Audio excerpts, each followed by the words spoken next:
There are so many challenges in our school, especially to the girl child, like the menstrual hygiene.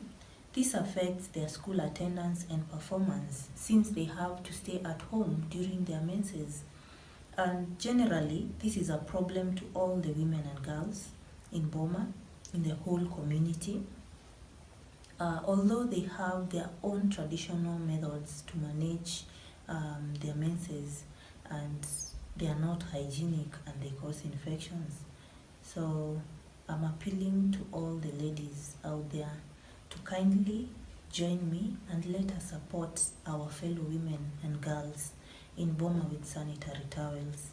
And by doing that, you can link me up by commenting down below. Yeah, still on the issue of the girl child, another major challenge we encounter in the school is the early marriages. We find that, as she has said, so many girls are booked to be married at a very tender age, and so they are discouraged from attending school, and most of them usually drop out before they reach even grade 5. So one of the ways that we are combating this cultural practice is through this cross-border program. We have tried to encourage as many girls as possible to attend school, and when they do so, we are just fundraising and seeking more funds to enable us to transfer as many girls as possible over to Kitale in Kenya, so that they can at least be secured and they can finish their school before they come back to their country to make those decisions concerning their marriage. But as long as they stay in Boma, no matter how we teach them, no matter what we tell them, they will succumb to their cultural practices, the pressure from their community at large. So help us to support girl child education by helping us to sponsor most of these girls to come and be educated in Kenya in a safe environment. Yeah. Even some go to an extent of committing suicide. Yeah, sure. That's a very delicate issue. Yeah. I think we're also going to still to dedicate another video to talk about some of the experiences we've had with these girls who have been forced to be married off from school, because we've had personal relationships with them, and it's been so sad to lose so many of them. We'll share our stories about them in some subsequent future videos. Yeah. So some of the other challenges, just to continue, the infrastructure in the school. Again, she mentioned something about and the unfinished classrooms. Yeah, actually we need 10 classrooms in the school, but we currently have completed 6.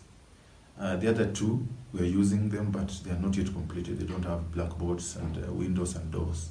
So we can say we have fully completed 6 classrooms. The other 2, we are using them currently, but they are not yet completed. And then we need to add at least 2 more classrooms to build them from the ground up. So we apart from the classrooms, we also need maybe a library. We don't have any library now. We need to construct a library and to have books in a library. It's not just a library without books. We need a library with fully equipped books and learning materials. We need a kitchen and a dining room, because we are feeding them, we are providing them with food, and they are always eating the food. They take their meals in the classes, and it's not so good or hygienic. We also plan to maybe construct a staff room where the staff can meet. They can be staff meetings can be held there, and the staff can relax there and plan their lessons there. We still don't have such a structure in the school. But currently we have 7 teachers. But so that's not enough. But for us to have at least 10 or 13 teachers, we need to be able to accommodate them in the compound. At the moment, we cannot accommodate about 10 or 13 teachers, plus the rest of the staff, plus the visitors we usually have. It would be too much for us. So we just face this challenge. We need to expand our facilities in this compound, and also to have enough, of course, finances to be able to at least meet their needs while they are ministering out there in Boma. Another thing is we are stuck with the 2018 candidates. They are still in Boma. Many times we have prayed and sought funds to get them out, but at the moment as we speak, they're still in Boma. They're yet to move, and so I mean, they're young boys who have really grown up with us, and we have seen them, studying hard. But imagine them since 2018. They have not yet gone to secondary school, to high school. So they're stuck there, and we just are faced with a major challenge of getting funds to enable them to come to Kenya and continue their education. The issue of peace, as I said before, there's usually less, we cover less than the 3 terms that we're supposed to cover. Terms are how we divide the year. We have 3 terms in a year. Each term is about 3 or 4 months. So I've been in Boma for more than 7 years, and I've never seen a year in which we have completed all the 9 months in school. Most of the times, almost every year, there's always something that happens. It can be, hunger. It can be just tribal warfare. They can, sometimes children are stolen, and it leads to war. It leads to people, running away to the camps, the refugee camps. There's always something that happens every year that disrupts the education calendar.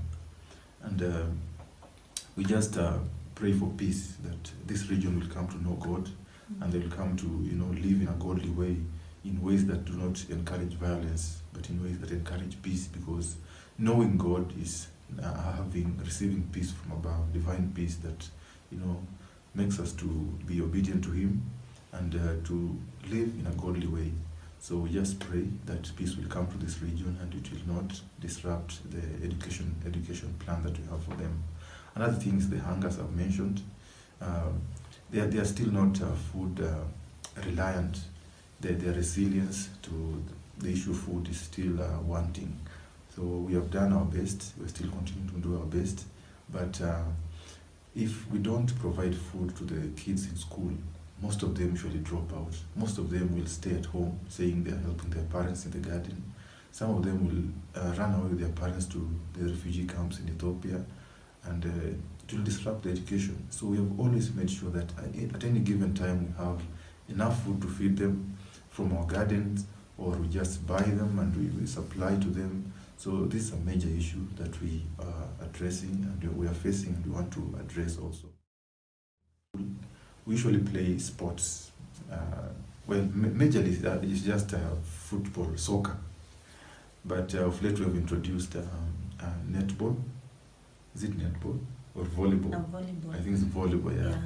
Volleyball for the girls. But we all play volleyball and soccer. So this we have seen that sports is actually a very important aspect of integrating them and keeping them in school. We just the more they stay in school, by playing all the whole afternoon or doing such activities at school, the less time they have to spend with the other, local boys who don't come to school, who still, advanced traditional cultural practices that are not in line with what we teach them at school.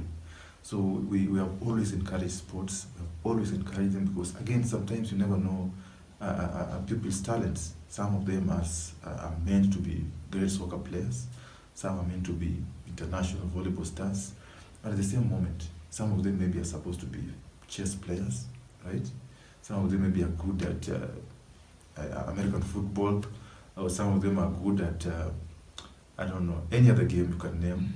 So we just the challenge we have here is we need to bring in a more diverse sports and games equipments, like table tennis, lawn tennis, badminton, all of these, so that we just expose them to all these sporting activities to keep them entertained, to keep them in school, to keep them fit, and to discover their talents also. And as I said earlier, through all these sporting activities, we should integrate the Word of God, and it gives them also time to learn about God while they are playing, and they are participating in these other extracurricular school activities. So these are some of the challenges, and we just pray that God will help us to overcome all of them.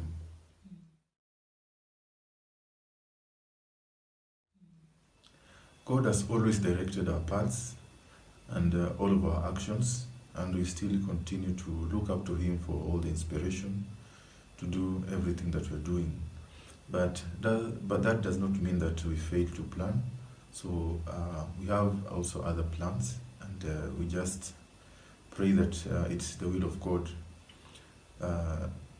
Apart from addressing the challenges that we have already mentioned, we also have other unique plans which are different from the challenges.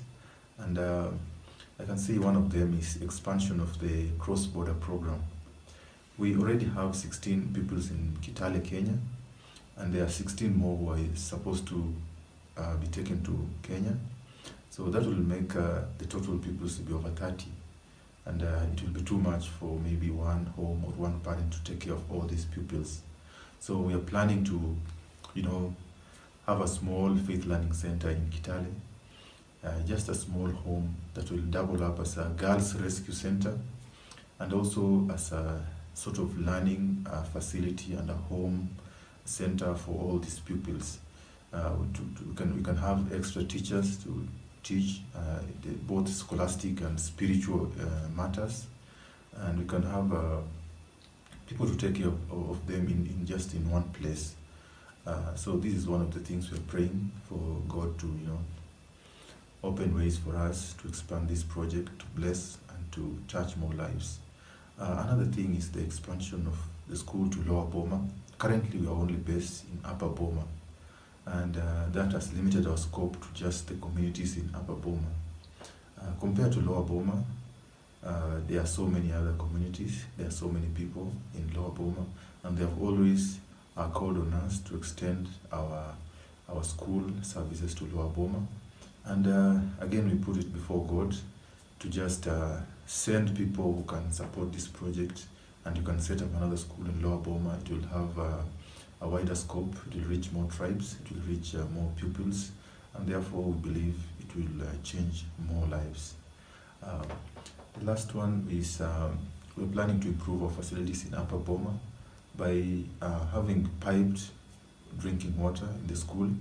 At the moment, we don't have any water in the school. We have always been harvesting rainwater, but the storage tanks were destroyed, so we don't have any clean water in the school. So that that poses a health hygiene problem, and we need to have to take water from the compound through pipes and to have a storage container in the school to provide very clean water to the pupils. So we'd also, apart from that, need to have a sort of solar lighting equipment at school so that the pupils can have morning classes and evening classes.